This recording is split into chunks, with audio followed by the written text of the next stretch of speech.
Tori Amos, it's very nice to speak to you today. Thank you, Matt. Glad you're here. We're here to talk about Night of Hunters. This album is a song cycle. Let's talk about how a song cycle came to be. This German musicologist, Dr. Alexander Burr, works with Deutsche Grammophon. He approached me and said, what do you think about developing and composing a 21st century song cycle based on classical themes? Sounds like a big project. It's dangerous because not only are you dealing with a narrative similar to a musical, that shape and form, but then not a small addition based on classical themes. That was the linchpin for me, where I thought, you know, if you get this wrong, you just want to grow hair on your feet and go be a hobbit under a rock for the rest of your life. So a song cycle in general is a series of musical pieces that are often played together. The song cycle idea, the form, is really about a story without a book. The story really must be within the songs themselves, the instrumentation as well as the characters. The form is that there isn't dialogue in between, so you have to get your points and the plot. You must express it through the songs themselves. Annabelle is the fox and the goose, the hunter and the hunted in the Night of Hunters. And who voices Annabelle? My daughter Natasha is Annabelle, and she really helped create the role. I designed it, but she was really so much a part of deciding and infusing life into Annabelle. She has a remarkable voice.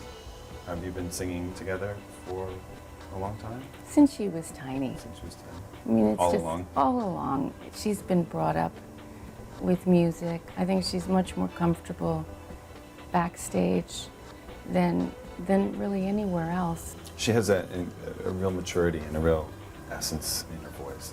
It was really nice to hear, and there's a real connection between the voices. It was really interesting to hear. There seemed like there was a real mentorship, perhaps, that seemed apparent in the songs where you sang with Tash.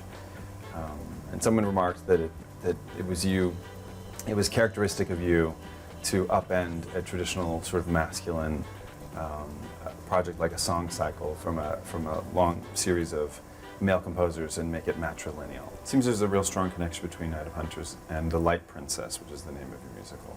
You've been working on The Light Princess for a long time. It seems like there's a lot of interplay in the way that you might craft these two projects.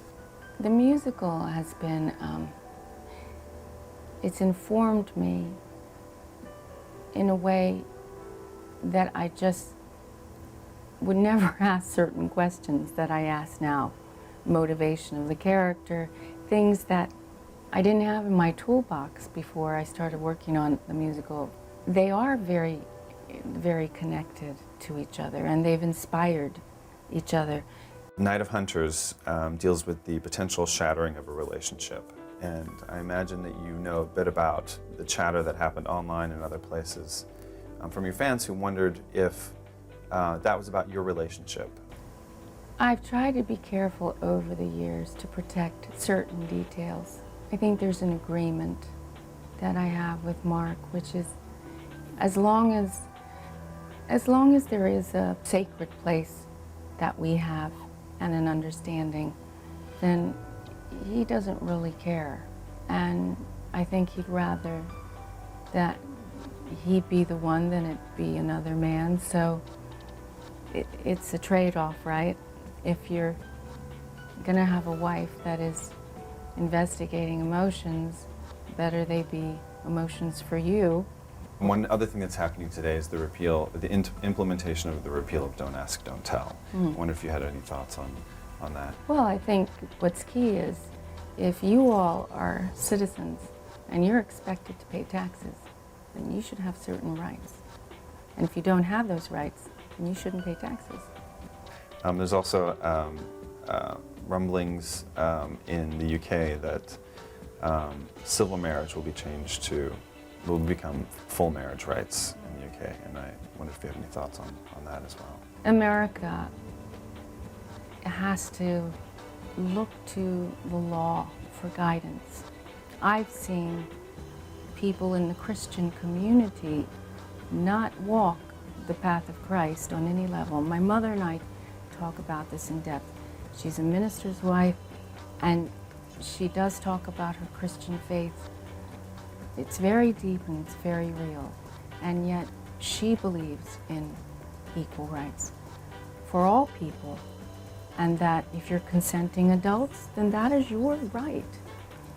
If you really are a Christian, really and truly, then the judgments and the hate that I've seen from people that are running for office it's barbaric, and it's hypocritical, and it has nothing to do with the Christ compassionate path. Nothing. Thanks very much. Thank you. It's a delight to talk to you again. And you. Thank you.